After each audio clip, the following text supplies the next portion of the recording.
Apis mellifera play a pivotal role in modern agriculture as both a high-value commercial honey producer and a primary pollinator responsible for approximately 80% of global agricultural pollination services, significantly increasing the yield and quality of numerous horticultural and food crops. However, the sustainability of honeybee colonies is increasingly threatened by Varroa mites, particularly Varroa destructor.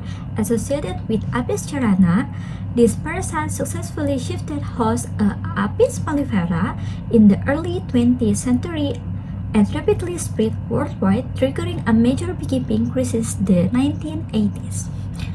As an obligate parasite that completes its entire life cycle within the hive, Varroa exploits host semi-chemical to synchronize reproduction, causing severe colony damage and collapse if left unmanaged.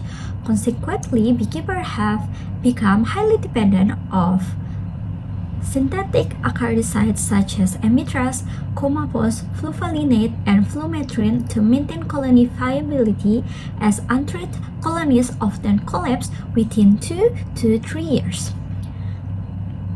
The repeated and non-standardized use of this compound has driven the rapid evolution of acaricides resistance in Varroa population, reducing treatment efficacy and posing a serious challenge to the long-term sustainability of apicultural pest management.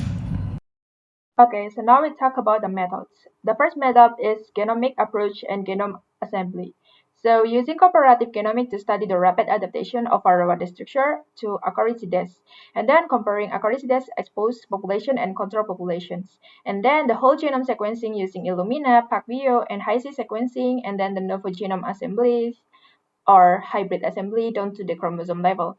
And then the genome size estimation using camera analysis and standard eukaryotic gene annotations.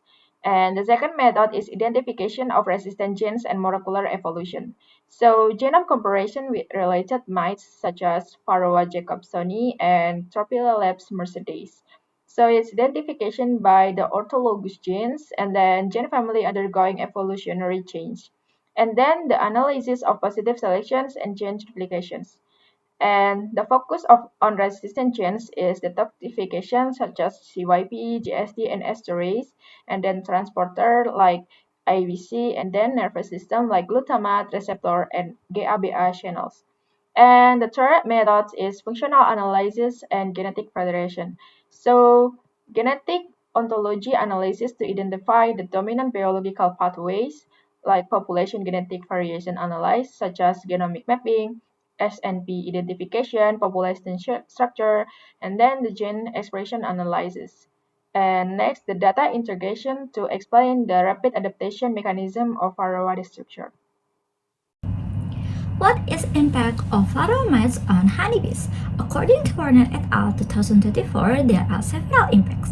First, obligate ectoparasite infesting adult bees and brood of Apis mellifera. Second, feed on hemolymph and fat body tissue, disrupting metabolism and immune function. Third, act as vector of lethal viruses such as deformed wing virus and acute bee paralysis virus, increasing colony disease burden. Fourth, highly efficient reproduction inside sealed brood cell. Fifth, spread rapidly within and between colonies via worker bee movement. Sixth, fast population growth enables exponential infestation. And last, can cause colony collapse within 6 months until 3 years if unmanaged of the Varroa mites. How the environment can influence the rapid adaptation of pesticide-resistant Varroa mites. So the first is continuous use of peptides causes sensitive Varroa today, while Varroa that are resistant to pesticides remain alive and reproduce. The second is the use of a single type of pesticides without rotation causes Varroa to adapt more quickly as they are continuously exposed to the same chemical and eventually become resistant. And the third is suitable environment conditions, such as optimal temperature and humidity, accelerate the life cycle and reproduction of Varroa, allowing adaptation to occur in a short time periods. And the fourth is the movement and trade of bee colonies allow pesticide-resistant Varroa to spread to other areas. And the last one is stress or weakness bee. Due to pesticides exposure, the nutritional deficiencies make it easier for Varroa to survive and reproduce. Okay, so what is the molecular mechanism that made Varroa mites adaptation? There are three reasons that made Varroa mites is developed to pesticide resistant. The first is development of target site and structural resistance. Some of variation the Varroa mite mutation will be developed the target genes that regulate the sodium channel acetylcholinesterase and also octapamine receptor that will be reduce the pesticide binding while the structural changes such as cortical thickening and alter lipid composition to limited pesticide penetration into the body. The second reason is the metabolic detoxification via enzyme. Some of target genes that regulate to pesticide resistant will be secreted. Some enzymes such as cytochrome P450S, esterase, and also GTS enzyme or glutathione esterases will be rapidly transformed to toxic acarite into the less harmful compound before they come into the nervous system. Alright, so let's talk about cytochrome enzyme. Cytochrome is basically the enzyme to have full oxidation metabolism and will be made the pesticide into the molecule. And the GST, it will be conjugated the pesticide with the glutathione, so making the water soluble, and also this will be easily excreted into the Varroa excretion system. Alright, so what is the impact of the Varroa mite mutation into the bee population? Basically, the Varroa, it was the pest for the bees itself, and because of the mutation, this will be developed the resistant to the Apiary toxics such as pesticide, phytorids like flumethrine. It will be reducing treatment effectiveness and allowing the Varroa mite population to survive and expand under the routine pesticide use.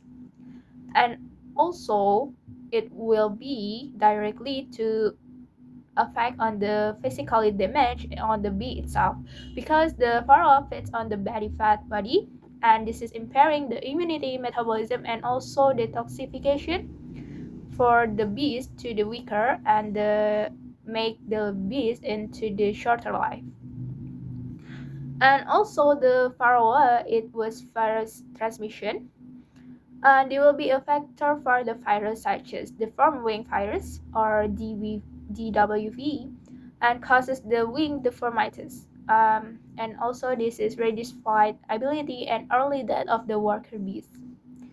And because of all the reason, it will be make the colony level collapse. The conclusion of this presentation are: the first one, Varroa structure is highly adaptive due to its growth-dependent life cycle, high reproductive rate, and ability to spread between colonies. Its infestation weakens honeybees physiologically and acts as a major viral factor, accelerating colony decline and collapse.